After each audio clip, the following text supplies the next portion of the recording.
fédéral et du Québec, et avec nos homologues européens, particulièrement avec la République française. Je crois que c'est toujours important de rappeler les deux mots, je voudrais les répéter parce que pour moi, ils sont cruciaux pour notre population. Le premier mot, c'est combattre. C'est la première chose. Le premier devoir comme chef de gouvernement, c'est d'assurer la sécurité de nos concitoyens et de nos concitoyens. Aussi éviter, bien sûr, tout relativisme en disant un acte terroriste meurtrier peut être justifié parce que. Non, il n'y a jamais de justification au meurtre d'innocents et au terrorisme. Cependant, il y a des conditions sociales qui peuvent mener à l'émergence de ces comportements-là. C'est pas ce qu'on doit travailler ensemble, même si les contextes sociaux, comme je l'ai dit tantôt, historiques, sont très, très différents.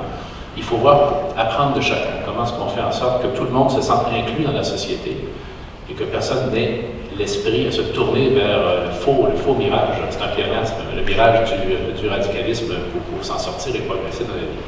Alors c'est pour ça qu'on va bien sûr collaborer sur les questions de sécurité, mais on va également collaborer sur les façons d'intervenir en amont qui nous semblent les plus efficaces. Et toujours, je répète, en tenant compte des différences fondamentales entre les deux sociétés.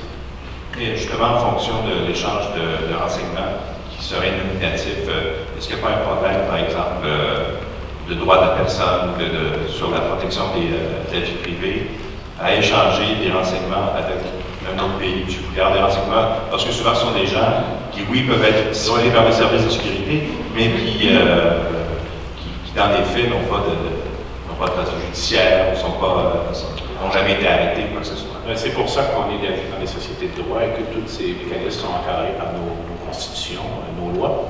Mais encore une fois, on va veiller la sécurité des gens, on va intervenir dans des situations qui nous apparaissent hautement risquées. Je pense pas que de part et d'autre, l'Atlantique est différent sur cette question. Trop droit. Bonjour, Pascal Nicolas, correspondante au Québec pour Radio France Internationale. Vous venez de signer il y a quelques instants 2 nouveaux accords de reconnaissance mutuelle. Il y en a plusieurs déjà qui ont été signés depuis 2008, mais il y a des moments où, avec certaines professions, ça coince. Je parle en particulier des médecins français qui se voient assujettir à un stage ici de 3 mois alors que ça n'existe pas en France. Je parle des vétérinaires français qui n'arrivent pas à exercer ici au Québec. Donc il y a plusieurs points d'achoppement. En avez-vous discuté? Et si oui, de quelle façon ça va être réglé? Je vais me permettre de répondre à cette question. D'abord pour rappeler l'utilité et l'efficacité de ces ententes globalement.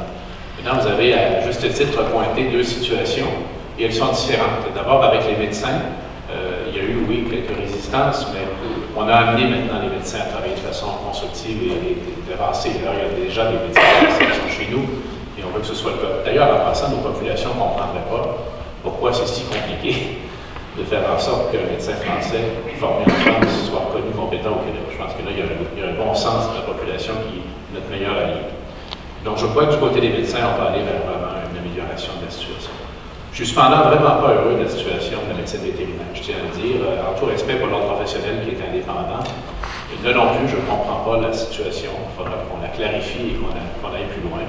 Pour 2 raisons. D'abord, il y a une pénurie de vétérinaires au Québec, notamment dans nos régions rurales et pour s'occuper des grands animaux, dans nos exploitations agricoles. Deuxièmement, l'endroit où nos vétérinaires sont formés, à Saint-Hyacinthe, est peuplé de professeurs français.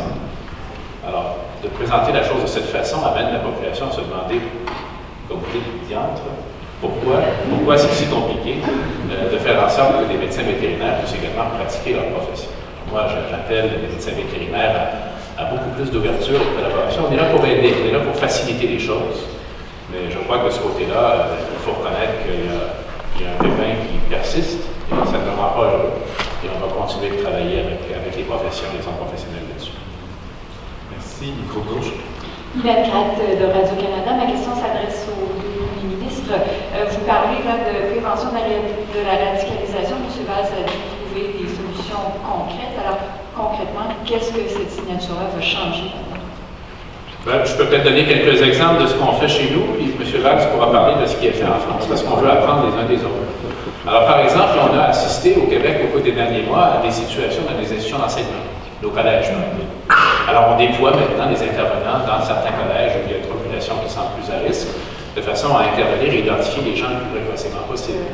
On met en place un centre de radicalisation où les familles inquiètes ou les proches inquiets peuvent signaler des comportements qui à juste titre, leur semble pointer dans la direction de la radicalisation, ce qui permet d'intervenir rapidement aussi. Maintenant, tout ça, ce sont des principes. En pratique, comment on fait? Comment on fait pour mettre sur pied des lignes téléphoniques? Comment on utilise les médias sociaux? Comment on utilise l'Internet? M. Valls parlait de la question du milieu carcéral, qui est, je crois, particulièrement prioritaire en France. Voilà un exemple de choses sur lesquelles on peut échanger. Donc, notre entente d'aujourd'hui, elle vise à s'assurer, je pense qu'on le faisait, mais on le fera encore plus intensément, nous partageons nos expériences et communiquons par eux. Mais j'insiste toujours en tenant compte des différences fondamentales et importantes qui existent entre les deux sociétés, également sur la base de problèmes communs. Non, mais j'ai eu l'occasion de m'exprimer il y a un instant sur ces questions-là. Encore une fois, ce sont des phénomènes pour beaucoup nouveaux. Il nécessite beaucoup de modestie dans l'approche. Bien sûr, il faut être très déterminé dans la lutte contre le terrorisme, et il y avait une question tout à l'heure. La France considère que ceux ou celles, Français ou autres, qui se rendent en Syrie ou en Irak, c'est rarement pour le tourisme. Ces individus d'ailleurs font l'objet, dans le cadre de notre état de droit, évidemment, de procédures judiciaires. Nous sommes, nous, inquiets, par exemple, du nombre de mineurs. Il y a aujourd'hui autour de 600 personnes, Français ou résidents en France, qui combattent dans les rangs des djihadistes. Il y a 50, sans plus, tués dans les rangs des terroristes. Il y a des mineurs. Ça nous préoccupe bien évidemment.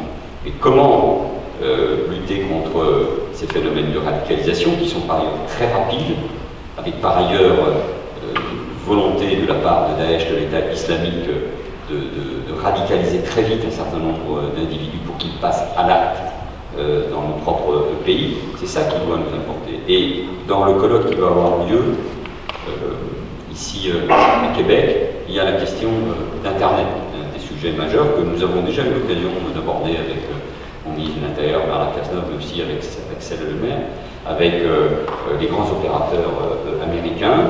Il y a la question du droit, il y a l'amendement numéro 1 de la Constitution américaine, mais il y a aussi le danger que cela représente pour ces jeunes. Donc c'est autour de cela que nous allons discuter, et il faut agir sur l'ensemble de ces paramètres. Mais encore une fois, c'est un travail de très longue haleine, en profondeur, et nous devons être capables d'agir sur tous les leviers. Et de ma dernière remarque, c'est pas uniquement les experts, les policiers, les juges, les enseignants, les sociologues ou les psychiatres qui doivent agir, même si les questions de santé mentale sur ces sujets-là sont tout à fait majeures. Il faut que la santé mentale, notamment la psychiatrie, le secteur psychiatrique en France, soit capable d'évoluer davantage sur ces questions-là, mais c'est toute la société qui doit se mobiliser, tout le monde doit se sentir responsable.